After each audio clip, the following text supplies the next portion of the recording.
Good afternoon, everybody. It's 4:09 p.m. It's 6:25, 2023 on this Sunday. And guess what I just received in my inbox?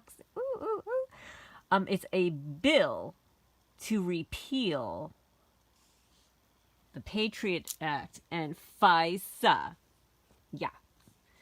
Yeah, this is what it looks like, folks. It is introduced by Greg. Wait, that's not the one that I want right now. Greg Steube introduces bill to abolish the Patriot Act. And it's in the Floridian. It's a PDF, so I can post a link in the description. Here you go.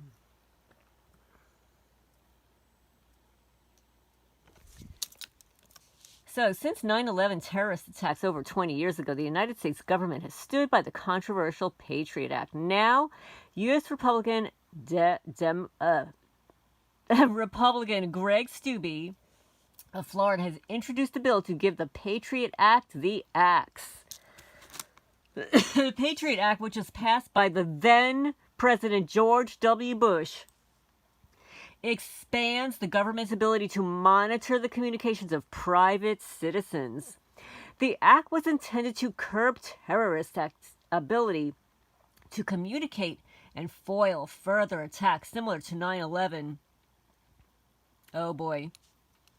However, modern Republicans, especially Greg Steube, found that the Patriot Act is inappropriately named and is unconstitutional. Yes, this is what I call it. The Un-Patriot Act. The bill would also bring an end to the FISA Amendments Act of 2008. For decades now, the misnamed Patriot Act and the 2008 FISA amendments have allowed the federal government to trample the rights of law-abiding American citizens. As the federal government has become increasingly weaponized against its own people, it is imperative we rein in this overreach, said Steube. We can have a secure nation and retain our civil liberties at the same time. Congressman Steube is a member of the Select Subcommittee of the Weaponization of the Federal Government. And you all have been glued to those hearings.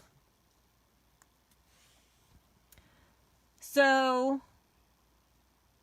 he says the Select Committee was established in the 118th Congress to investigate surveillance abuses from the executive branch on American citizens and the undermining of Americans' civil liberties. So now that's the first introduction. This is written by Jim McCool, June 21, 2023. This is in the Floridian. I guess this is an online newsletter, but here is the bill. One second. Here's the actual bill. Right here.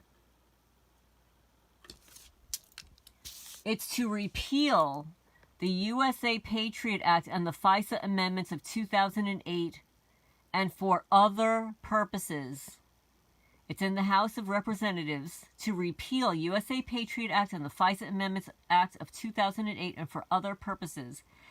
Be it enacted by the Senate and House Representatives of the United States of the American Congress assembled. Section 1, the short title. This act may be cited as the Protect Our Civil Liberties Act.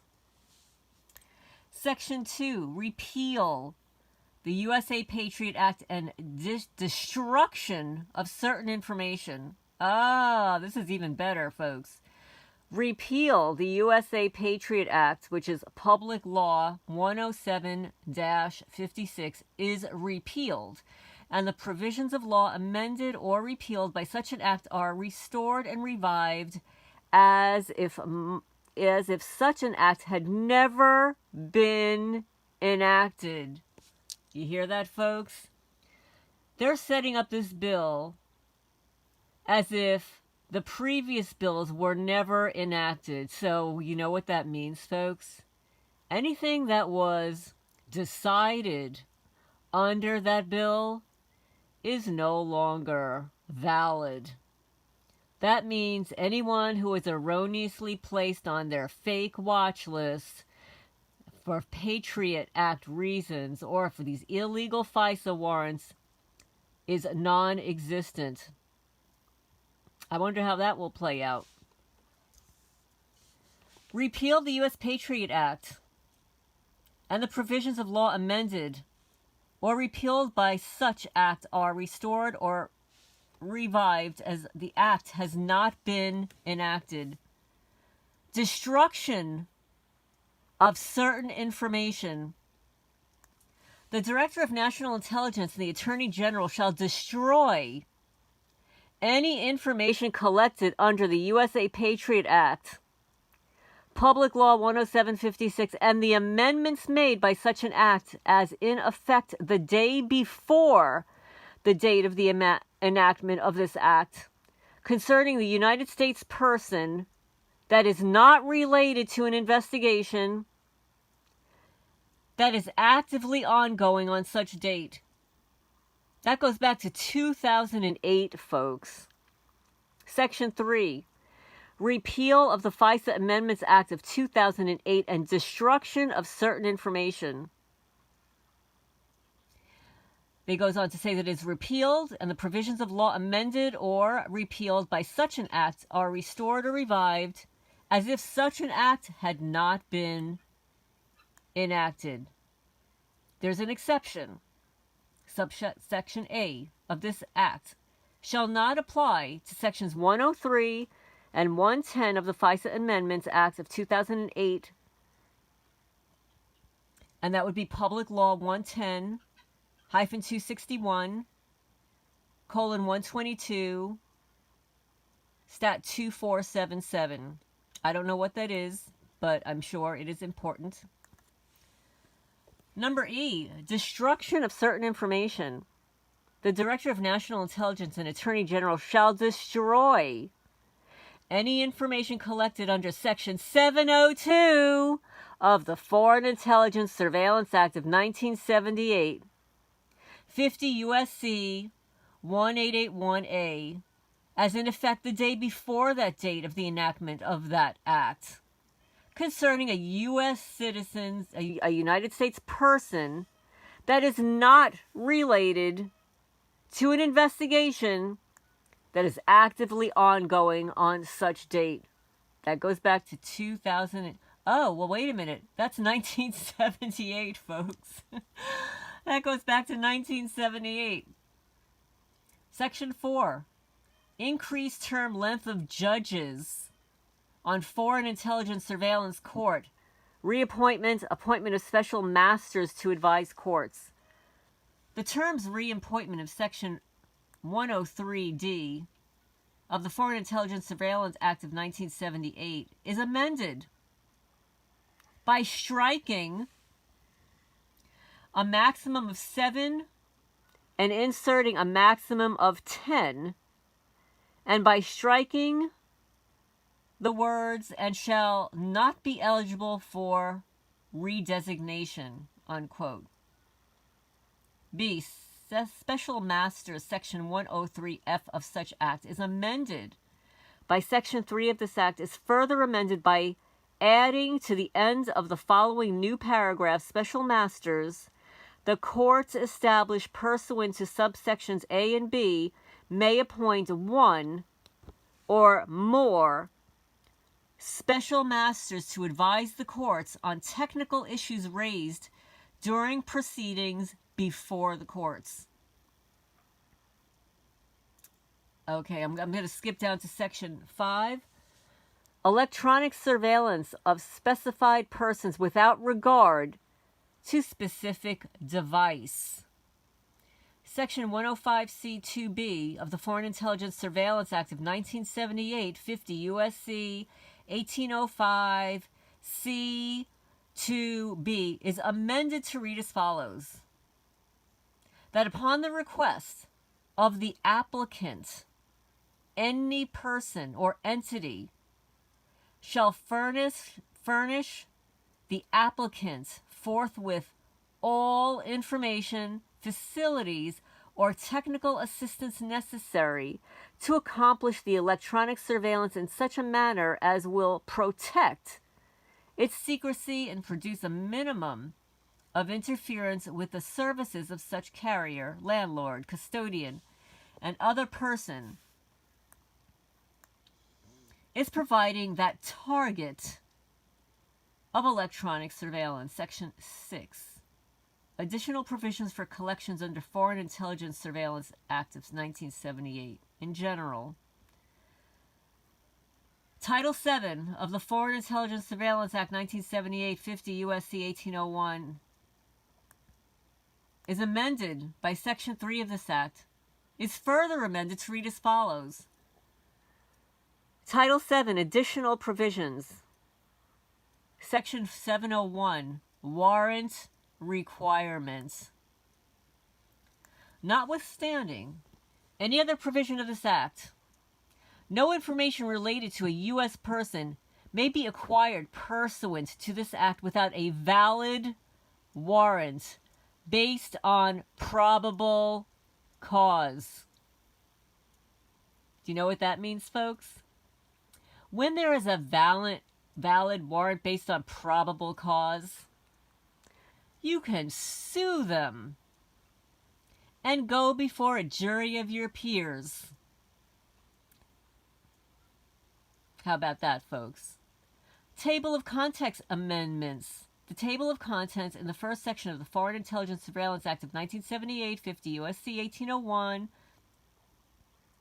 as amended by Section 3 of this Act, is further amended by striking the items relating to Title 7 and Section 701 and inserting the following new items. Inserting Section 7, prohibit government-mandated backdoors into encryption and privacy technology or electronic devices and software, notwithstanding any other provisions of law. The federal government shall not mandate that the manufacturer of an electronic device or software for an electronic device build into such a device or software a mechanism that allows the federal government to bypass the encryption or privacy technology of such a device or software. Oh my goodness. What a bill, what a bill. Section 8, mandate annual GAO compliance evaluations. In general, the Comptroller General of the United States shall annually evaluate compliance by the federal government with the provisions of the Foreign Intelligence Surveillance Act of 1978, 50 U.S.C. 1801, and there will be a report. The Comptroller General shall annually submit to Congress a report containing the results of the evaluation conducted under subsection A. Oh, this is getting good, folks. We might have to release Julian Assange real soon. Section 9, prohibit retaliation for whistleblower complaints. Okay, that goes for Mr. Snowden. Authorization to report complaints or information. An employee of or contractor to an element of the intelligence community that has knowledge of the programs and activities authorized by the Foreign Intelligence Surveillance Act of 78, 50 U.S.C. 1801, may submit a covered complaint to the Comptroller General of the United States and to a permanent select committee on intelligence of the House of Representatives. So that would probably go for all those favorite Bureau of Investigation whistleblowers that came forward.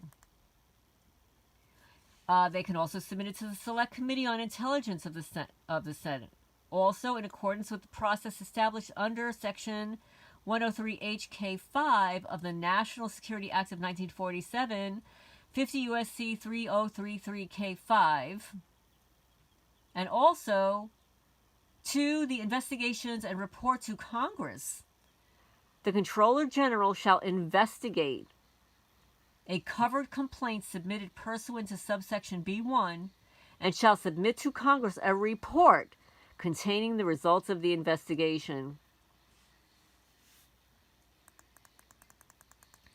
There will be a covered complaint defined. And this is 10 pages. I'm not going to read all 10. I will try to get the PDF into the description. It's going to prohibit interference with reporting of waste, fraud, abuse, and criminal behavior. Nice. There will be a permanent select committee on intelligence of the House of Representatives. There will be a select committee on intelligence of the Senate. There will be an office of the Inspector General of the intelligence community. Then there's a list of covered information. Oh, here's a good one, folks. Section 11. Prohibit targeting United States persons under Executive Order 12333 without a warrant. And as it's stated above, the warrant must prove probable cause. That means it needs to be placed in writing, and it needs to be relayed to the target, who then has the ability to negate the findings under a court of law through due process. The prohibition on targeting of U.S. citizens without a warrant, notwithstanding any other provision of law, United States person may be the target of an acquisition under Executive Order 12333 without a valid warrant based on probable cause. That's what's happening now, folks. They don't want that. There will be an audit of compliance with prohibition. The Comptroller General of the United States shall annually conduct an audit of the intelligence collection under Executive Order 12333 to ensure compliance with the requirement under subsection A.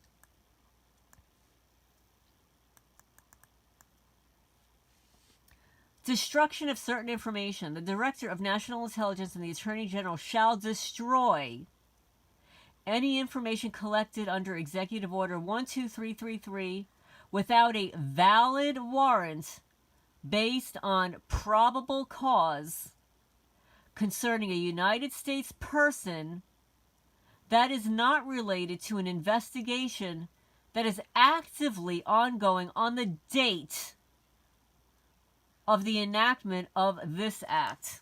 Okay, so that's a curious thing. So now all the people on the NIS list are considered to be an active, ongoing investigation. However, all of those people, they will have to demonstrate that there is a valid warrant based on probable cause.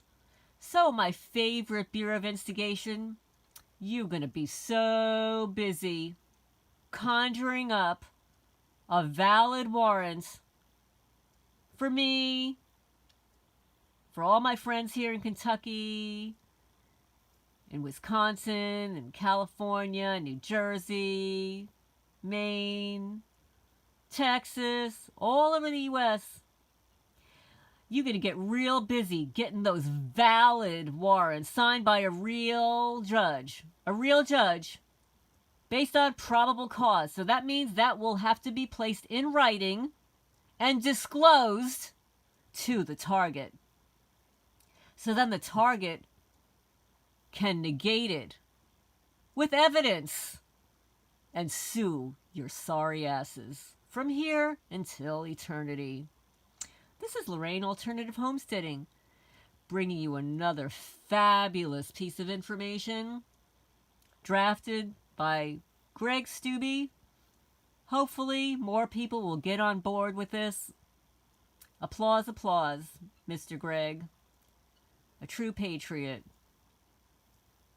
This is Lorraine Alternative Homesteading. Please hit the thumbs up. Exposing one criminal at a time.